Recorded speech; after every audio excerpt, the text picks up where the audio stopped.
Friends welcome to my channel. నా పేరు చైతన్య. ఈ వీడియో ఆంధ్రప్రదేశ్లో ఎన్నికల రిజల్ట్స్ రావడం అయితే జరిగింది. దారుణాతి దారుణంగా వైసీపీ లాస్ట్ టైం 151 సీట్లతో గెలిచిన ప్రభుత్వాన్ని ఏమీ గెలవని ఒక నాయకుడు పవన్ కళ్యాణ్ గారు అధపాతాళానికి తొక్కుతానని ఏదైతే చెప్పాడో అది చేసి చూపించారు. ఎందుకు అంటే ప్రభుత్వం అనేది ఓన్లీ ఒక డబ్బులు పంచే మిషన్ కాదు.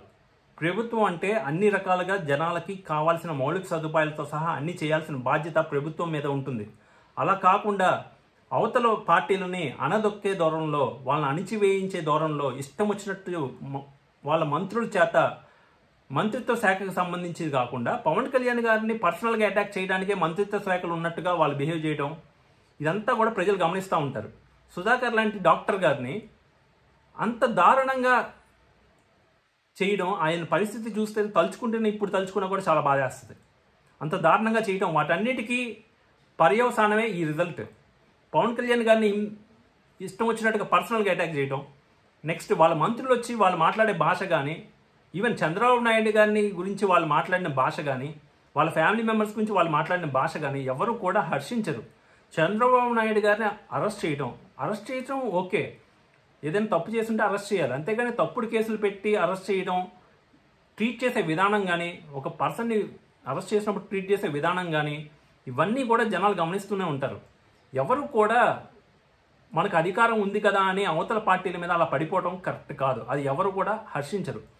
ఈవెన్ కామన్ మ్యాన్కి కూడా ప్రభుత్వం మీద ఒక మాట మాట్లాడడానికి ధైర్యం సరిపోని విధంగా వాళ్ళని బలవంతంగా భయం గుప్పెట్లో పెట్టి బంధిస్తే వాళ్ళకి ఛాన్స్ వచ్చినప్పుడు వాళ్ళు ఏ విధంగా రిజల్ట్ ఇస్తారు అనే దానికి నిదర్శనం ఇది. ఒక రోడ్డు వేశారా, ఓన్లీ మనీ ఇస్తే సరిపోతుందా? సంక్షేమ పథకాల రూపంలో డబ్బులు ఇంటికి పంపిస్తే సరిపోతుందా? అదేనా పరిపాలన? వాళ్ళ యొక్క బిడ్డలకి భవిష్యత్తు అక్కర్లేదా? పేదవాళ్ళ కోసం చేస్తున్నా అన్నారు.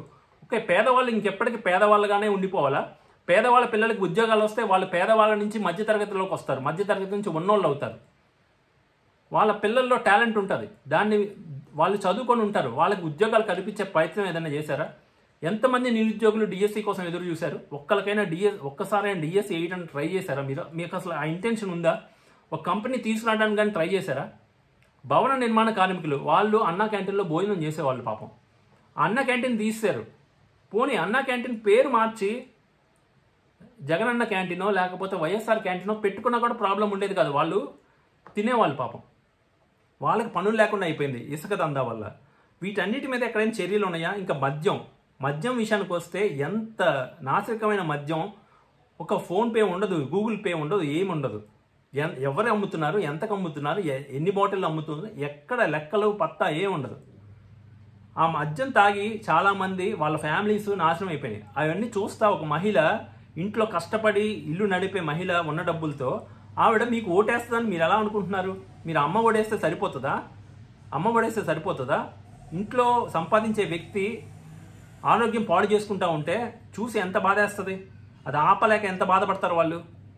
నాసిరకమైన మద్యం కాకుండా మంచి మద్యాన్ని ఇచ్చినా కూడా సరిపోయేది. మీరు మద్యపాన నిషేధం చేయలేకపోతున్నాను, ఈ తప్పట్లేదు అన్నా కూడా ఒప్పుకుంటారు. కానీ ఇలా నాసిరకమైన మద్యం ఎక్కువ ధరలకి మీరే అమ్ముకొని ఆ డబ్బులు చేసుకోవటం అనేది పేదవాళ్ళ రక్తం తాగుతున్నట్టు అవుతుంది. పేదవాళ్ళ డబ్బుల్ని కొట్టేయడం కాదా? పేదవాళ్ళే కదా తాగేది. పేదవాళ్ళు మద్యం తాగుతారు, పాపం శ్రమపడి ఉంటారు, ఫిజికల్ వర్క్ చేసేవాళ్ళు, వాళ్ళు తాగందే ఉండలేరు, వాళ్ళు తాగుతారు.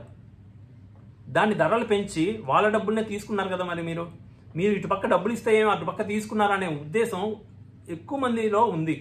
అందుకే ఈ రిజల్ట్ వచ్చింది. కనీసం ప్రతిపక్ష హోదా కూడా దక్కలేని పరిస్థితి. 151 నుంచి 11కి పడిపోవటం అంటే మీరు ఎంత దారుణంగా పరిపాలిస్తే ఆ విధమైన రిజల్ట్ ఇస్తారు జనాలు చెప్పండి. ఒక్కళ్ళైతే అనుకోవచ్చు, ఇద్దరైతే అనుకోవచ్చు. ఇన్ని డిస్ట్రిక్ట్స్లో మీకు అంత లో పర్సంటేజ్ ఆఫ్ ఓటింగ్ రావడానికి కారణం ఏంటి అంటే, అన్ని చోట్ల ఓడిపోవడానికి కారణం ఏంటి అంటే, ఇప్పుడు నేను చెప్పినవన్నీ కూడా ఇవన్నీ కారణాలు. పవన్ కళ్యాణ్ గారు ఎప్పుడైతే ఓటు చేయాలనేమని అన్నారో ఈ మొత్తం కూటమి కట్టడం, ఈయన గేమ్ చేంజర్. పవన్ కళ్యాణ్ గారు is the game changer of this entire episode. Man of the match కూడా పవన్ కళ్యాణ్ గారే. ఆయన్ని ఓడించడం కోసం మీరు ఫుల్ కాన్సన్ట్రేట్ చేసి పిఠాపురం మీద ఇష్టం వచ్చిన పనులన్నీ చేశారు.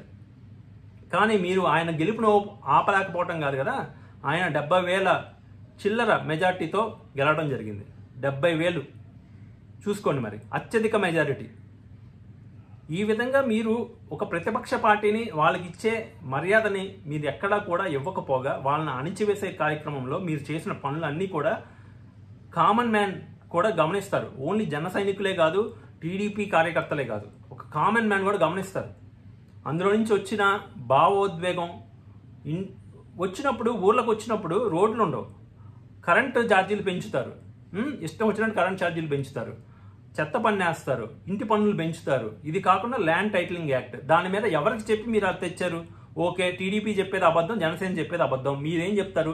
మీరే చెప్పారు మీ చేతులతో, మీ నోటితో మీరే చెప్పారు ఇది మేము తెచ్చిన చట్టం అని.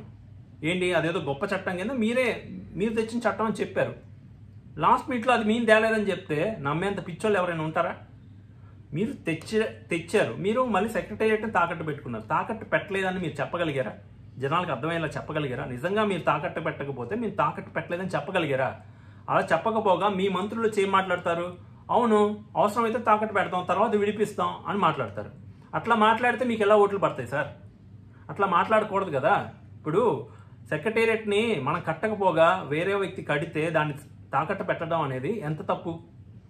రోడ్లు వేయరు, సరిగ్గా హాస్పిటల్స్ని డెవలప్ చేయరు, పోనీ కాంట్రాక్టులకి డబ్బులు ఏమైనా ఇస్తారా? అప్పులు చేసి ఏమైనా చేస్తారా అంటే కాంట్రాక్టులకి డబ్బులు ఇవ్వరు. ఇవన్నీ చేసుకున్నది మీరు. పవన్ కళ్యాణ్ గారిని పదే పదే పదే పదే పర్సనల్గా అటాక్ చేశారు, కానీ దానివల్ల పవన్ కళ్యాణ్ గారు ఎంత సఫర్ అయ్యారో, జన సైనికులు ఎంత సఫర్ అయ్యారో తెలియదు, కానీ చూసే జనాలు కామన్ మ్యాన్ ఇరిటేట్ అయిపోయారు. విషయం మాట్లాడరు ఏంటి? ప్రతిదానికి పవన్ కళ్యాణ్ గారు వాళ్ళ ఫ్యామిలీ గురించి మాట్లాడటం తప్ప అది సంస్కారమే కాదు. సంస్కారం ఇంపార్టెంట్. ఫస్ట్ రాజకీయాల్లో అవతల వ్యక్తికి సంస్కారం ఇంపార్టెంట్. ఏదైనా విషయం మీద విమర్శించాలి కానీ పర్సనల్ అటాక్లు వాళ్ళ ఫ్యామిలీని ఉద్దేశించి చేయకూడదు. చంద్రబాబు నాయుడు గారి మీద కూడా మీ ఒక క్యాబినెట్ మంత్రులు అంటే ఎలా బిహేవ్ చేయాలి? ఆ మంత్రిత్వ శాఖకు సంబంధించి ఏనాడైనా పద్ధతిగా మాట్లాడిన మంత్రులు ఒక్కళ్ళైనా ఉన్నారా? కొద్దో గొప్ప బుగ్గన్న గారు కొంచెం పర్లేదు అందరిలోకి. ఆయన ఎప్పుడు కూడా నోటి దురుసు చూపించలేదు ఎక్కడా కూడా ఇంత దారుణంగా వీళ్ళకలాగైతే. విషయం మీద మాట్లాడాలి. ఒక విషయం మీద వాళ్ళని విమర్శిస్తే ఆ విషయం మీద మీరు విమర్శించండి.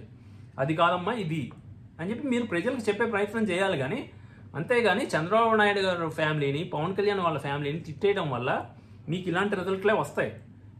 మీరేదో ఆకాశం నుంచి ఊడిపడినట్టు జనంలో కలవకుండా పొద్దుగూకులు హెలికాప్టర్లో తిరిగితే జనాలు అవన్నీ గమనించరా? ఒకప్పుడు రోడ్డు మీద వెళ్ళిన వాళ్ళు ఏ సీఎం అయినా కూడా రోడ్డు మీద వెళ్తారు. అప్పుడే రోడ్లు ఎలా ఉన్నాయో తెలుస్తాయి. ఏదైనా జరిగిన ముంపు గ్రామాలు, ఇప్పుడు అంత వర్షాలు వచ్చి పొలాలన్నీ మునిగిపోయి అంత నష్టం జరిగితే రైతులకి అది పరామర్శించడానికి కూడా నీటిపారుదల శాఖ మంత్రి రాలేదు. చాలా తప్పు అది, 100% తప్పు. అసలు పెద్ద రాజకీయాలే తెలియని అవసరం లేదు. అది జనరల్గా మనం చిన్నప్పటి నుంచి న్యూస్లో చూస్తుంటాం. ఇలా జరిగింది అంటే వెంటనే ఆ శాఖకు సంబంధించిన మంత్రి వచ్చి పర్యవేక్షణ చేస్తారు, తర్వాత సీఎం వచ్చి పర్యవేక్షణ చేస్తారు. అవన్నీ ఎక్కడున్నాయి అసలు ఈ ప్రభుత్వంలో? ఇవన్నీ లేకపోవటకపోగా లా అండ్ ఆర్డర్ సరిగా లేదు. చాలా మందిని ఇబ్బంది పెట్టారు. సుధాకర్ డాక్టర్ గారు ఆయన ఇబ్బంది పెట్టారు. ఎంతమందిని ఇబ్బంది పెట్టారు చెప్పుకుంటా పోతే పెద్ద లిస్టే ఉంది. ఇవన్నీ చేసిన వాళ్ళ మీద సరైన చర్య తీసుకోకపోవటం, ఇంకా రివర్స్లో వాళ్ళని బయటికి తీసుకొచ్చి వాళ్ళని మీ పార్టీలో తిప్పుకోవడం, ఇవన్నీ చేయడం అనేది మీ ముందు బయటగా ధైర్యంగా చెప్పలేకపోవచ్చు, కానీ ఓటు వేయాల్సిన టైం వచ్చినప్పుడు ఇవన్నీ కూడా ఎఫెక్ట్ చూపిస్తాయి. ఈ విధంగా ఇది అసలు పరిపాలనే కాదు. డబ్బులు పంచడం ఒక్కటే అయితే పరిపాలన అవ్వదు. పరిపాలన అంటే అన్ని శాఖలని సమన్వయపరుచుకొని అన్ని శాఖల్లోనూ ఒక అభివృద్ధి చూపించగలిగితేనే అదే పరిపాలన. రోడ్లు కానీ, పర్యాటక శాఖ కానీ, చదువులు కానీ, ఈవెన్ ఉద్యోగాలు కానీ, సాఫ్ట్వేర్ కంపెనీలు కానీ, ఐటీ ఇండస్ట్రీలు కానీ తీసుకురావడం కానీ, లేదంటే ఒక ఇండస్ట్రియల్ హబ్గా తయారు చేయడం కానీ, ఇలాంటివి ఏవి ప్రయత్నాలు జరగకపోగా ఆంధ్రాని ఇంకాస్త 10 ఏళ్ళ వెనకాలకి నెట్టేశారు ఈ ప్రభుత్వం. సో దయచేసి ఇప్పుడు వచ్చిన ప్రభుత్వం అయినా మన ఆంధ్రప్రదేశ్ని ముందుకు తీసుకెళ్తుందని ప్రగాఢంగా నేను నమ్ముతున్నాను. ఎస్పెషల్లీ పవన్ కళ్యాణ్ గారు, చంద్రబాబు నాయుడు గారు అండ్ మోడీ వీళ్ళు కూటమిలో ఏర్పడిన ప్రభుత్వం ఈసారి మంచిగా చేస్తుందని సంక్షేమ పథకాలు అండ్ అభివృద్ధి రెండు బ్యాలెన్స్డ్గా వెళ్తేనే బాగుంటుంది. సంక్షేమ పథకాలు అంటే మితిమీరిన సంక్షేమ పథకాలు ఎవరికి మంచిది కాదు.